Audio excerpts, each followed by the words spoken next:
पिछले 2 दिन में मैंने 2 सीरीज देखी, या आप बोलें कि पिछले 3 दिन में 2 सीरीज देखी। एक सीरीज मैंने आधी आधी करके देखी और एक सीरीज छोटी थी, तो वो मैंने पूरी देखी। तो सबसे पहले बात करेंगे धूता। धूता इसका जो है वो सही नाम है, धूता द मैसेंजर, और अगर हिंदी में बोले तो दूत, दूत जिसको बोलते हैं। वो एक सीरीज देखी, नागा चैतन्य की मतलब उसमें लीड में है। और आपके एक देसाई करके कोई एक्ट्रेस है, मुझे प्रीति देसाई है, क्या नाम है उनका, प्रिया देसाई है, ऐसा कुछ नाम है। मैं मतलब नाम में थोड़ा कंफ्यूज हो रहा हूँ, सरनेम मुझे पता है, मैंने वंस अपॉन अ टाइम इन मुंबई में उनको देखा था।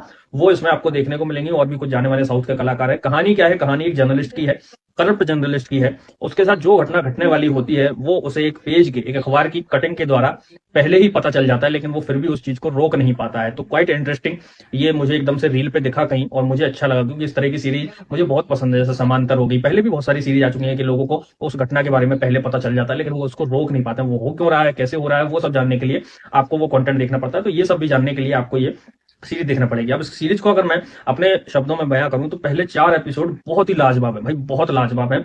इसमें जो बारिश हो रही है, मतलब वो बारिश सबसे ज्यादा क्रूशल रोल प्ले कर रही है। और मुझे सबसे अच्छी एक्टिंग लगी उस लड़की की जो पुलिस ऑफिसर है। क्या इन्वेस्टिगेशन करी है यार उसने, क्या दिमाग दिखाया, किस तरह से उसका कैरेक्टर लिखा गया है, बहुत ही लाजवाब। शुरू के 4 एपिसोड जितने अच्छे हैं, लास्ट के 4 एपिसोड उतने ही फेल कर जाते हैं, उतने ही ढीले पड़ जाते हैं, क्योंकि फिर वही टिपिकल साउथ वाला मसाला यहाँ पे। क्योंकि शुरू के 4 एपिसोड में तो आपको ये लगेगा कि भैया ये वाकई में कोई घोस्ट स्टोरी है, हॉरर स्टोरी है, या कोई ये जानबूझ के कुछ कर रहा है, तो आप उससे बने रहेंगे। लेकिन आखिरी के 4 एपिसोड के बाद 5वें एपिसोड से आप जैसे ही आगे बढ़ेंगे, इवन 6वें एपिसोड में जो बैक स्टोरी दिखाई गई है, वो हमेशा हर एक साउथ की फिल्म में होती है कि बैक स्टोरी कोई था। मतलब एक टाइम पे मुझे रामचंद्रन की तेज जो गेम चेंजर फिल्म आई थी उसकी याद आ गई। तो इसको अगर ध्यान में रखें, पूरी सीरीज को अगर ध्यान में रखें, 4 एपिसोड से जज नहीं कर सकते। कहते हैं कि आप अपने आगाज से नहीं अंजाम से जाने जाते, तो अंजाम इस सीरीज का उतना अच्छा नहीं था, और मेरे लिए ये सीरीज जो है वो एवरेज बन के निकल के आती है। इन सब के अलावा एक और सीरीज थी जो बहुत अच्छी बन सकती थी, लेकिन वो उतनी अच्छी बनी नहीं। GL50 करके सोनी लिव पे आई थी आज से 2 या 3 साल पहले, या और भी पहले आई हो। इसमें आपको